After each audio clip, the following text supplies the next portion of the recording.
Condutores de eletricidade. Os metais em geral são ótimos condutores de eletricidade. Neles, os elétrons fluem com facilidade, por isso, cobre, alumínio, estanho, que são metais, costumam ser empregados na fabricação de fios elétricos. A fiação de eletricidade, de residência, é feita por esses metais, o cobre, alumínio e estanho. Resumidamente, todo metal é condutor porque apresenta elétrons livres. Olha lá, os elétrons livres, um condutor sólido, então significa que ele é metal. Então, o conceito básico de condutor de eletricidade, metais. Então, os metais são bons condutores de eletricidade porque apresentam elétrons livres. Então, esse material condutor, veja bem que os elétrons são as bolinhas aqui vermelhas. Estão livres para se mover. Então, apareceu essa figura aqui, ó, com a movimentação livre dos elétrons, é chamada de condutor metálico. Quer dizer, condutor, material condutor. E exemplo de material condutor, metais.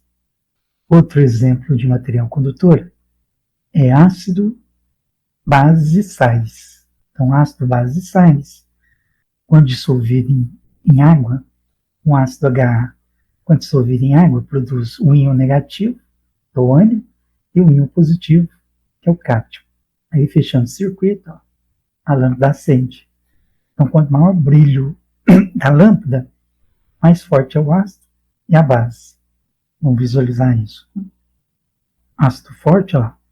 Então, se o ácido é forte, o número de íons positivo e negativo é alto. Ó. Então, se eu colocar uma lâmpada, fechando o circuito, ó, então por que a lâmpada acende? Porque a solução aquosa aqui é de um eletrólito forte. Quais são os eletrólitos fortes? Ácido, base e sais. Então, um ácido forte, quantidade de íons é alta. E por isso, como na solução aquosa tem carga positiva e negativa, então outro exemplo de condutor são soluções aquosas de ácido, base, aí se for uma base é íon negativo, hidroxila, então a presença de espécies químicas carregadas, positiva e negativa, em solução aquosa também conduz eletricidade. Pode ser ácido, base e sais. Materiais isolantes, também chamados de dielétricos. Então, isolante e dielétrico são sinônimos. Ao contrário dos condutores, os isolantes são materiais que fazem oposição à passagem de corrente elétrica. Então, os elétrons estão livres, estão presos. Nesses materiais, os elétrons estão fortemente ligados ao núcleo, que é positivo, ou seja, substância dielétrica, ao contrário dos metais, não possuem elétrons livres.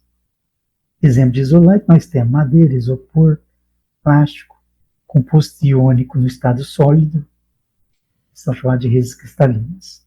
Nós temos aqui ó, uma placa positiva, negativa, e no interior aqui ó, o isolante. Aí o que vai acontecer? Processo de polarização. O campo elétrico aqui, a parte positiva da molécula vai ser atraída pela placa negativa. E a parte positiva da placa vai atrair o polo negativo da molécula. Vamos ver isso? Aumentando a voltagem, a placa positiva atrai o elétron que é pintado de azul, e a placa negativa atrai a parte vermelha, que é o positivo. Então, isso aqui é o fenômeno de polarização do isolante. Um capacitor que armazena carga, o interior dele é formado por isolante. Então, as placas são metálicas, condutoras, só que o interior é formado por isolante. Ó, aqui eu coloquei vidro. Quais são os materiais isolantes da tabelinha aqui? Ó? O ar, poliestireno, papel, porcelana, mica, vidro, silício e água. Colocar o ar, ó, mesma coisa, né?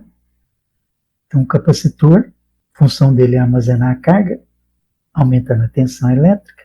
A placa positiva atrai o polo negativo do isolante e a placa negativa atrai o polo positivo do isolante. Esse fenômeno aqui que orienta os dipolos negativo, ó, positivo e negativo, do isolante é chamada de polarização. Então, o isolante sofre polarização.